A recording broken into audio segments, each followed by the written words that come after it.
चुनावमा दिइने हरेक भोट कति महत्त्वपूर्ण हुन्छ हैन त? तर कहिलेकाहीँ एउटा सानो, एकदमै सानो गल्तीले गर्दा त्यो मत बदर हुन सक्छ। ल, आज हामी मतपत्रमा कसरी सही तरिकाले छाप लगाउने र पट्याउने भनेर एकदमै सरल भाषामा बुझ्नेछौँ, ताकि सबैको आवाजको सही गणना होस्। यो प्रश्न साँच्चै सोच्न लगाउने खालको छ। मतपत्र भनेको खालि एउटा कागजको टुक्रा मात्रै त होइन नि, यो त हाम्रो रोजाइ हो, हाम्रो आवाज हो। अनि सोच्नुहोस् त, एउटा सानो असावधानीले यो पुरै छनौटलाई अमान्य बनाइदिन सक्छ। कहिलेकाहीँ त केही मतले नै हारजितको फैसला हुन्छ, तर यसको सही तरिका एकदमै सजिलो छ। आउनुहोस् यो प्रक्रियालाई अझ नजिकबाट हेरौँ।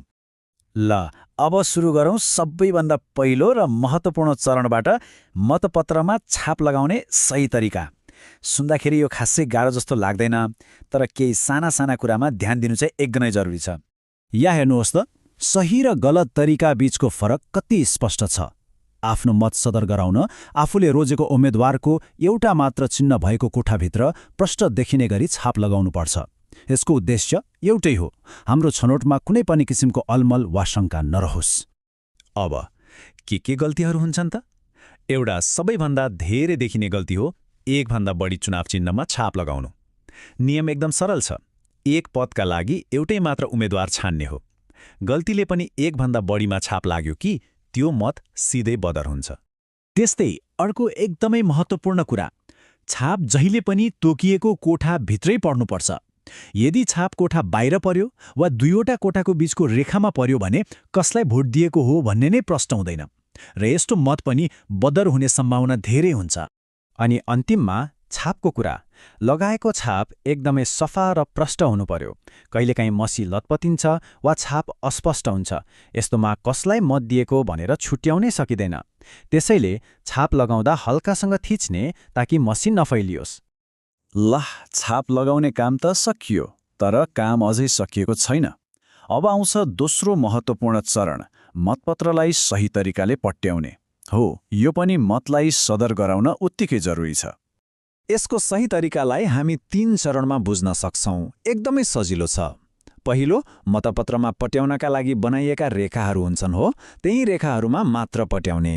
दोस्रो, आफूले लगाएको छाप भित्र पर्ने गरी पट्याउनु पर्यो ताकि त्यो गोप्य रहोस्। अनि तेस्रो, यसलाई मतपेटिकामा खसाल्नका लागि ठिक्क पार्ने। बस यति हो। अब केही कुराहरू छन् जुन चाहिँ पटक्कै गर्नु हुँदैन, जस्तै मतपत्रलाई च्यात्ने वा मुज्ने। यो त गर्ने कुरै भएन। अनि एक पटक पट्याइसकेपछि मतपेटिकामा नखसालेसम्म त्यसलाई फेरि खोल्नु हुँदैन। र सबैभन्दा महत्त्वपूर्ण, आफूले लगाएको छाप बाहिरबाट देखिनु भएन।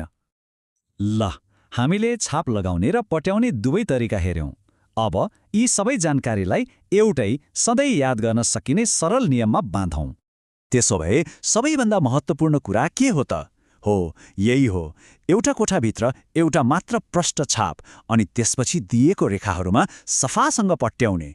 यति मात्र याद गर्दा पनि हाम्रो मत बदर हुने सम्भावना लगभग शून्यमा झर्छ। हेर्दा त यो एउटा एकदमै साधारण प्रक्रिया हो, तर यसको प्रभाव कति ठूलो छ। यसले हामीलाई सोच्न बाध्य बनाउँछ, हैन त? हाम्रो दैनिक जीवन र नागरिक कर्तव्यहरूमा यस्ता अरू कति साधारण देखिने कामहरू होलान् जसले वास्तवमा ठूल्ठूला र महत्त्वपूर्ण परिणामहरू ल्याउँछन्।